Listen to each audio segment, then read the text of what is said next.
आपने अब तक देखा कि कैसे भूतिया गुड़िया एरोप्लेन में अपना खूनी खेल शुरू करती है, जिससे प्लेन एक पहाड़ पर क्रैश हो जाता है और उसके अंदर बैठे सभी यात्रियों, पायलट और स्टाफ की मृत्यु हो जाती है। इसके बाद भूतनी क्या करती है क्या नहीं, अब देखिए आगे।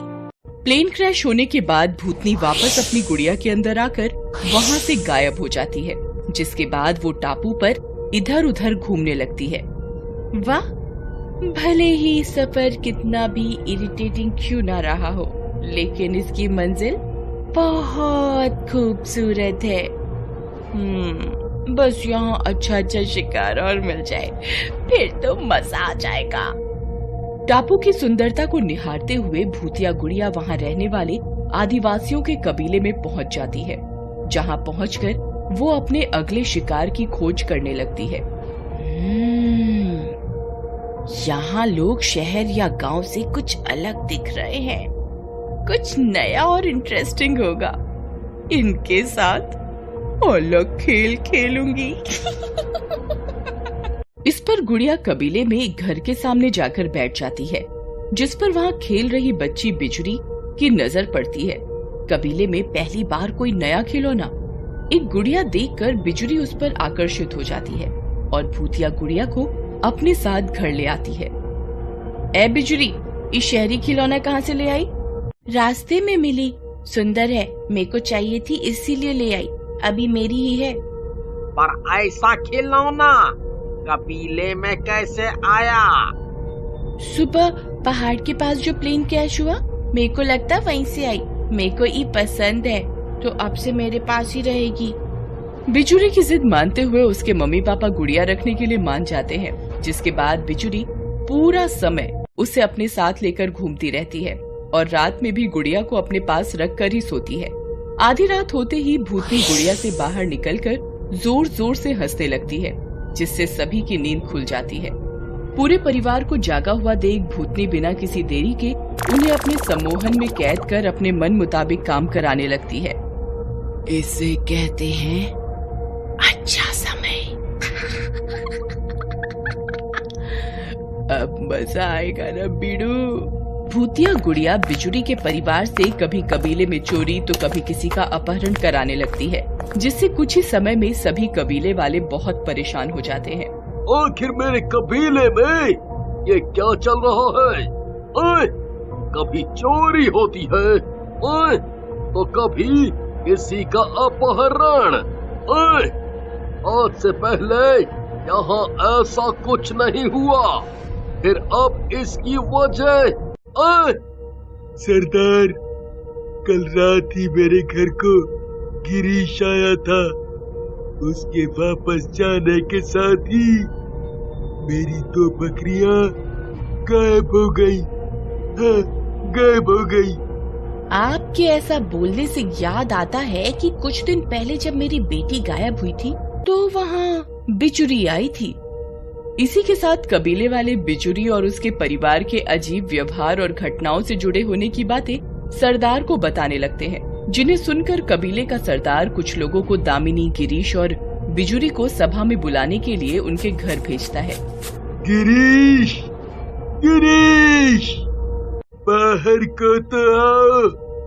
चलो, तुमको सरदार ने बुलाया है। आदमी के बुलाने पर गिरीश अपने परिवार के साथ घर से बाहर निकल कर आता है और आते ही पूरा परिवार वहाँ खड़े सभी कबीले के लोगों पर हमला कर उन्हें मार देते हैं, जिसके बाद भूतनी उनका मांस खाने लगती है। वाह, ये तो बहुत अच्छे गुलाम मिल गए, बिना कोई चूत चपट के सारा काम बखूबी पूरा करते हैं। जाओ, जाकर पूरे कबीले को खत्म कर दो। भूतनी की बात मानते हुए बिजुरी का परिवार कबीले के लोगों को मारने के लिए सरदार के पास पहुंच जाते हैं, जहां पहुंचकर वो बिना कोई देरी किए लोगों पर हमला करना शुरू कर देते हैं, जिसे देखकर कबीले का सरदार लोगों को बचाने के लिए उन तीनों के सिर पर लाठी मारकर उन्हें बेहोश कर देता है। ये कबीले के लिए खतरनाक है, इसलिए इन्हें ले जाके गुफा में कैद कर दो। बिजुरी के परिवार के कैद होते ही गुड़िया की भूतनी को अपनी ताकत के कमजोर होने का एहसास हो जाता है और वो गुस्से से लाल होकर तुरंत सरदार के पास पहुंच जाती है। तूने मेरे गुलाम को कैद करने की हिम्मत कैसे की? उनकी वजह से मेरे सभी काम आसानी से हो रहे थे, पर तूने उसमें गुगली मार दी। अब तेरी इस हरकत का अंजाम पूरे गांव को भुगतना पड़ेगा। इसी गुस्से में भूतनी अपने जादू से कबीले में हर तरफ तूफान उठा देती है, जिससे बचने के लिए सब इधर उधर भागने लगते हैं। इस बीच भूतनी कबीले के सरदार पर हमला कर उसे मार देती है। सरदार की मृत्यु से पूरा गांव डर से कांप जाता है। सब मरेंगे, एक एक कर सबको मार दूंगी, कोई जिंदा नहीं बचेगा।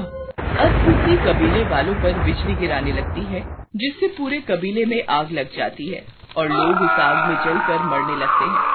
अपने कबीले को तबाह होते हुए देखकर भीषण भूतनी को रोकने की योजना सोचने लगता है। न जाने कहां से ये भूतनी कबीले में आकर तबाही मचा रही है।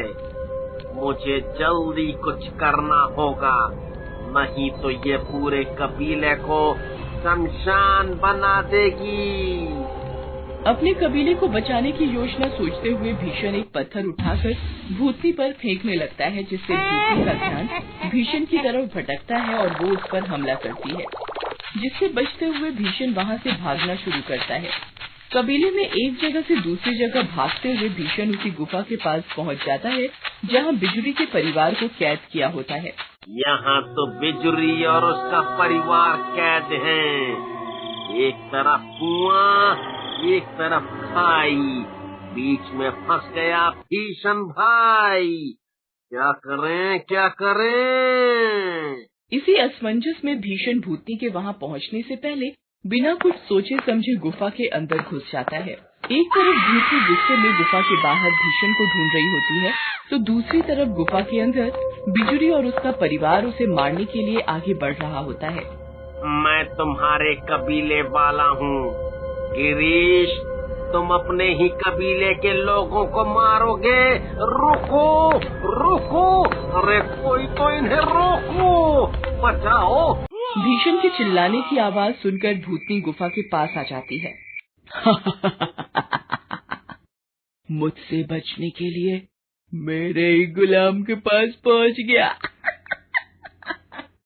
पर तुम तो पूरे कबीले के साथ इन्हें भी मार दोगी, फिर अभी गुलाम क्यों बनाया हुआ है? कुछ देर की जिंदगी बची है, कृपया इस परिवार को आजाद कर दो, कर दो, कर दो।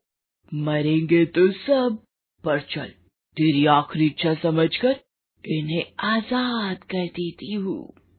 भूतनी के ऐसा बोलते ही बिजुरी का पूरा परिवार सम्मोहन मुक्त हो जाता है, जिसका फायदा उठाते हुए भीषण उन्हें पूरी सच्चाई बताकर मदद के लिए पूछता है, जिस पर वे सब सोच में पड़ जाते हैं। मुझे लगता है कि बिजुरी का नया खिलौना जिस दिन से आया है, ये सब तभी से शुरू हुआ है। कैसा खिलौना? कहाँ है खिलौना? काको, वो घर में है। अब मेरा ज्यादा टाइम वेस्ट किए बिना सारे जल्दी बाहर निकलो। इस पर भीषण जल्दी एक योजना बनाता है, जिसमें वो और बिजुरी गुफा के दूसरे रास्ते से बाहर निकलकर उनके घर की तरफ चले जाते हैं। वहीं दामिनी और गिरीश भूतनी का ध्यान भटकाने की कोशिश करते हैं। कुछ देर में वो दोनों बिजुरी के घर पहुंच जाते हैं, पर जैसे ही भीषण गुड़िया को हाथों में पकड़ता है, तो भूतनी तुरंत उसके अंदर वापस आ जाती है। तेरी इतनी हिम्मत, मेरी गुड़िया को हाथ लगाया, अब इसी वक्त मुझे छोड़ जल्दी। भूतनी को इस तरह कमजोर देखकर भीषण गुड़िया को ज्यादा जोर से पकड़ लेता है और फिर उसे एक बैग में बंद करके टापू के बाहर समुद्र में दूर फेंक देता है।